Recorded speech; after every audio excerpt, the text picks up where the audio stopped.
The first step in this skill is to clearly explain the procedure to the patient. After we've done that, we need to establish and set up our equipment. Our equipment that we'll need for this skill includes our IV solution, our administration set, our IV catheters, our sharps container, and our universal start kit. The first item that we're going to set up is our IV solution. First, we need to make sure that we have the correct solution. We need to make sure that it's clear and there's no particulate matter in it. We need to make sure that it has a good expiration date, and we need to make sure that the tail ports have the correct cover on them. Next is our administration set. For this, we'll be using a 10-drop set.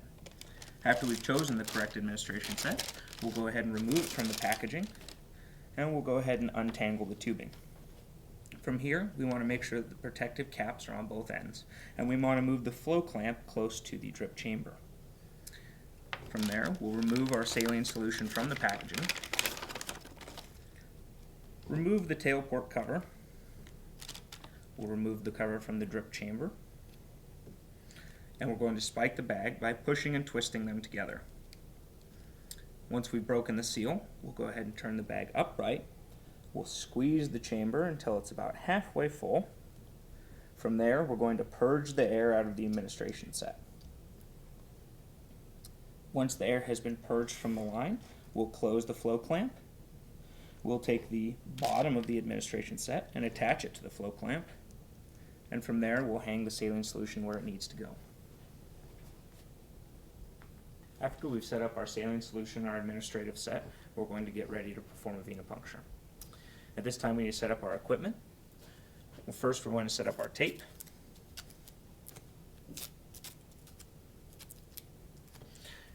After that, we're going to set up our alcohol swab, our gauze 2x2, and our occlusive dressing, which in this case happens to be a tagaderm.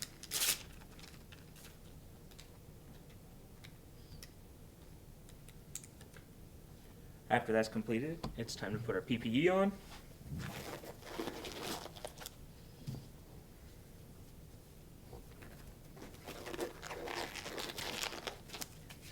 We're going to let the patient know that at this time we're inspecting for a possible site for cannulation.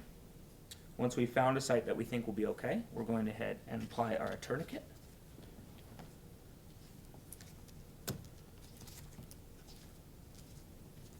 Once the tourniquet has been applied, we can go ahead and palpate the area.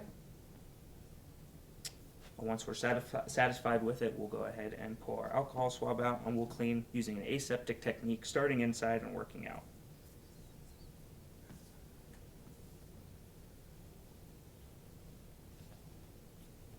Once the area has been cleaned, we're going to go ahead and choose the appropriate IV catheter. In this case, will be a 20-gauge IV catheter. We're going to try and maintain its sterility as much as possible as we pull it out of the packaging. Once we have it, we'll go ahead and pull the cap off. We're going to inspect for burrs, and we're going to loosen the hub.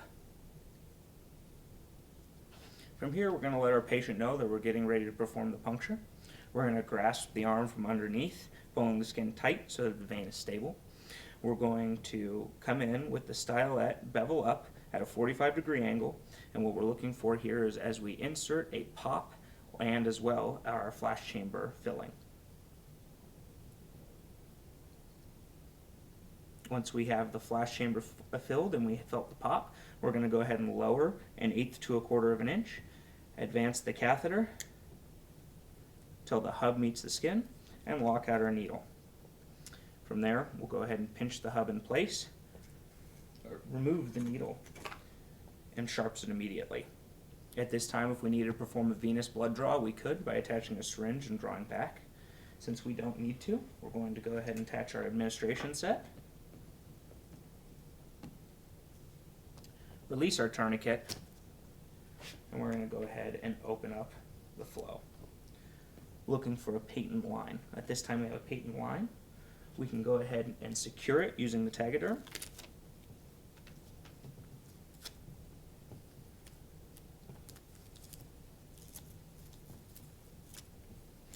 Once the line has been secured, we're going to be inspecting for infiltration and any kind of irritation.